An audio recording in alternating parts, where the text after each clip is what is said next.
Bismillahirrahmanirrahim. Alhamdulillahi rabbil alamin. Wassalatu wassalamu ala Rasulillah ma ba'd.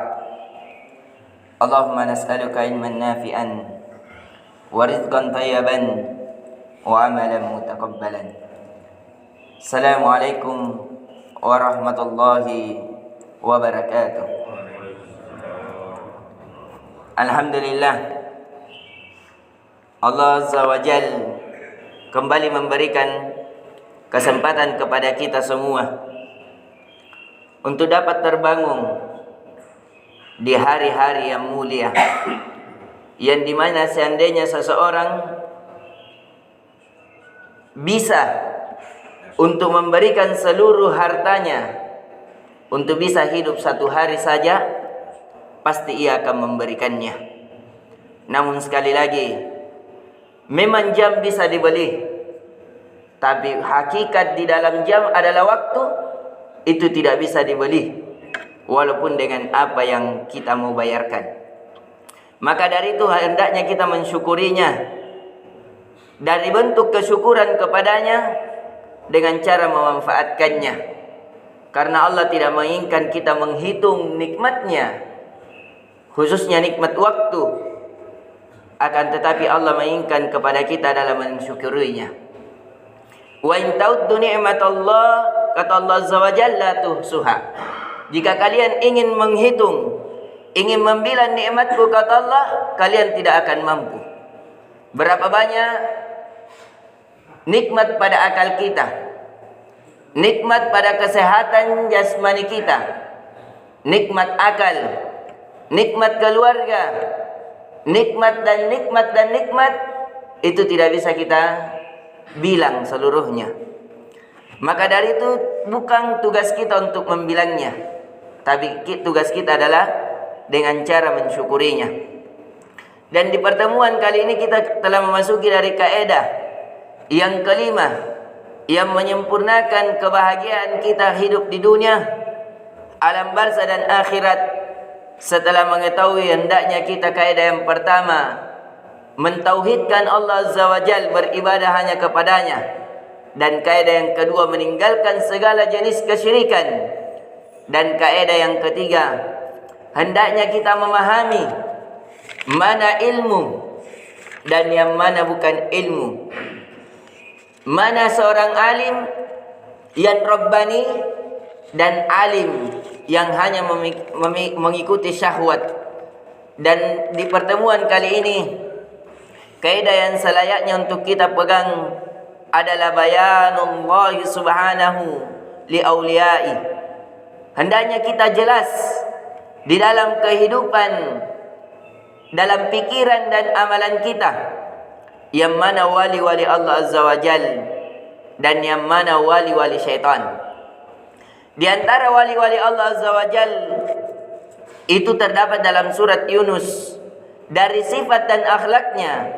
Kata Allah Azza wa Jal, ala inna awliya Allahi la khawfun alaihim wa lahum yahzanun. Ketahuilah, sesungguhnya wali-wali Allah adalah orang-orang yang tidak takut terhadap segala sesuatu apapun, dan dia tidak bersedih hati. Jadi di antara sifat wali-wali Allah Azza wa Jal adalah ia tetap mengatakan yang hak itu hak, yang batil itu batil, walaupun semua manusia menyalahinya. Jadi dia bukan seorang penjilat, dia bukan seorang bunlong yang mesti mewarnai sebagaimana warna masyarakat. Itu bukan di antara ciri wali-wali Allah. Dan tidak ada kehidupan yang paling berbahagia ketika kita bisa mendapatkan derajat menjadi wali-wali Allah Azza wa Jalla. Namun wali-wali Allah di hari ini, banyak manusia yang tertipu.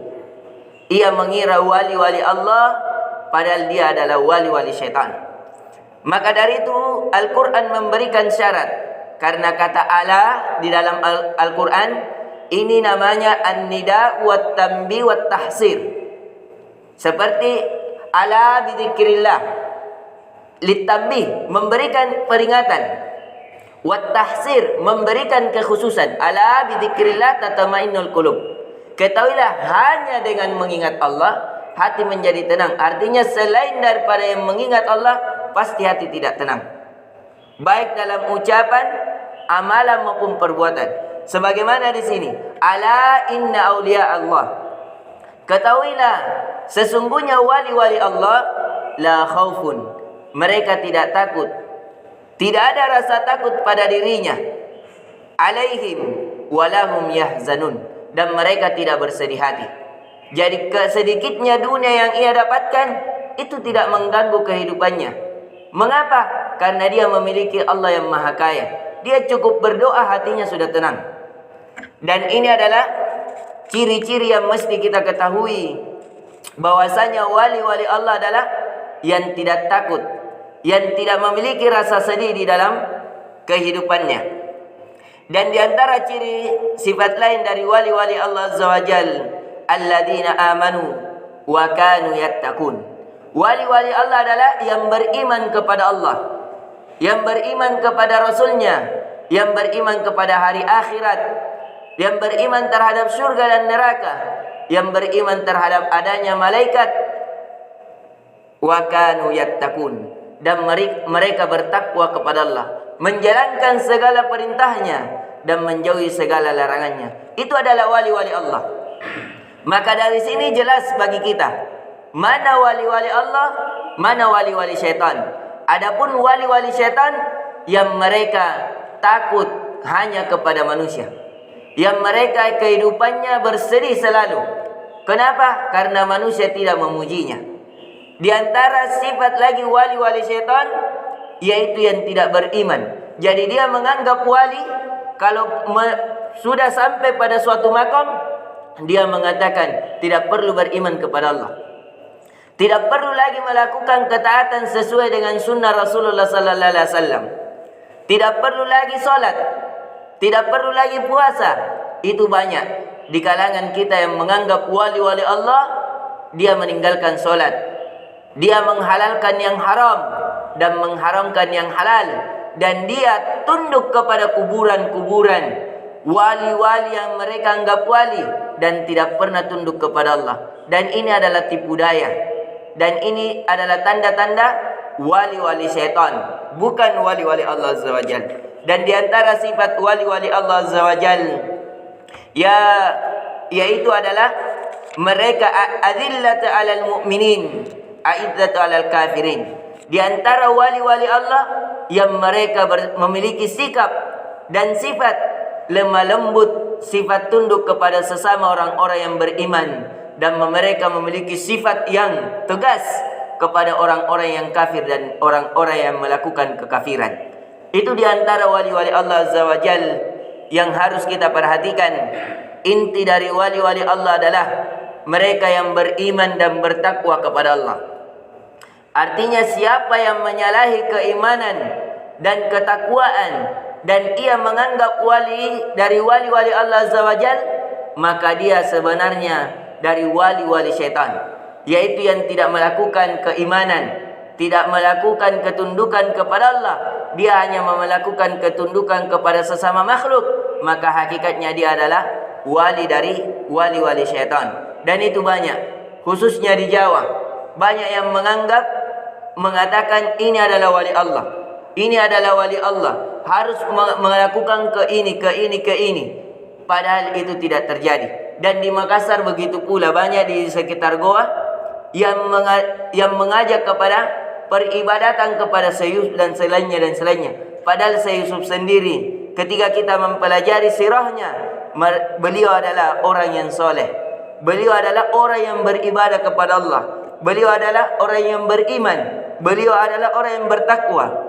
Dan itu banyak disalahi dalam sejarah-sejarah Syekh Yusuf. Misalnya dalam sejarah yang sangat populer, yang sering dibacakan di rumah besar, yaitu sejarah Sindili. Itu setelah kita menghatamkan sejarah-sejarahnya, sanad-sanadnya, itu banyak yang menyalahi dari syariat-syariat Islam dan hakikat dari sejarah Syekh Yusuf sendiri. Semoga Allah mensucikan beliau dari apa-apa yang disandarkan kepada beliau yang bukan dari sikap dan sifat beliau. Inna waliyu dzalika wal qadiru alaihi.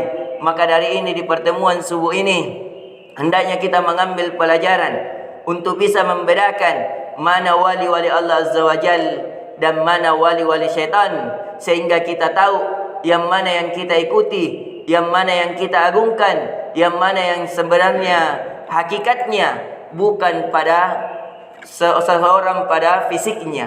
Jadi kita tidak melihat wali Allah dalam bersurban, wali Allah yang memiliki jubah, wali Allah yang memiliki karomah-karomah, tidak. Wali Allah adalah mereka yang beriman kepada Allah, mereka yang bertakwa kepada Allah, mereka yang berkasih sayang sesama kaum muslimin, dan mereka yang membenci kekafiran, dan mereka pula memiliki sikap tegas kepada orang-orang yang kafir, yaitu tetap mengatakan yang hak yang adalah hak dan yang batil adalah yang batil. Itulah wali-wali Allah Azza wa Jalla. Semoga bermanfaat. Lebih dan kurangnya mohon dimaafkan. Subhanakallahumma bihamdik, asyhadu an la ilaha illa anta, astaghfiruka wa atubu ilaik. Assalamualaikum warahmatullahi wabarakatuh.